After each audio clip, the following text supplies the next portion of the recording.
వేగంతో ఈ యొక్క రాష్ట్ర అభివృద్ధి మీదే కేంద్రీకరించి ఉంది మన తెలుగుదేశం ప్రభుత్వం.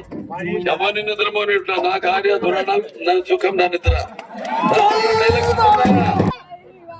సో అందరు కూడా మీరంతా కూడా ఎన్నో ముందు ఆశలు పెట్టుకుని ఈ యొక్క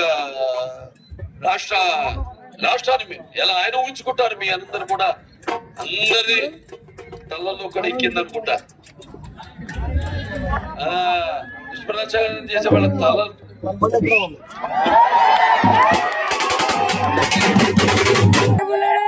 జ్ఞాన సంపదలో బ్రాహ్మణున్న ఐశ్వర్య మంచిగా బాధని మంచి చేతులు తిరిగే బాధగాని కష్టాన్ని నమ్ముకున్న కమ్మరిని కొమ్మరిని కంసాలని రచ్చుకుంటే నాయ బ్రాహ్మణుని కలుగిత గాలిని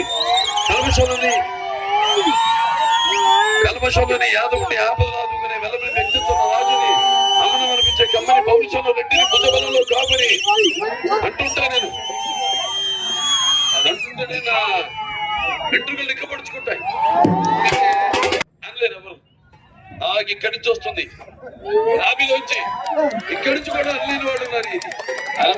ఇది డైలాగ్ చెప్పట్లా. ఇది రామగారు కొడుకునేంత మాత్రం సినిమాల్లో కానీ రాజకీయాల్లో కానీ రాణించాలని లేదు. సో అందరి ప్రజలు అంటుంటే నాన్నగారు ఏదైతే అన్నారో ఆయన ప్రజలే దేవుడు, సమాజమే దేవాలయం, అందులో నేను ఖర్చుకుంటాను.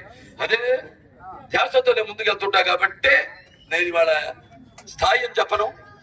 ఆయన విగ్రహావిష్కరణలో స్థాయిల గురించి ఎవడం మాట్లాడటానికి తమ్మలేదు. నా అభిమానులు మీరందరూ కూడా ఎన్నో సాంఘిక సంక్షేమ కార్యక్రమాల్లో మీరు కూడా పాల్గొంటున్నారు. చాలా సంతోషంగా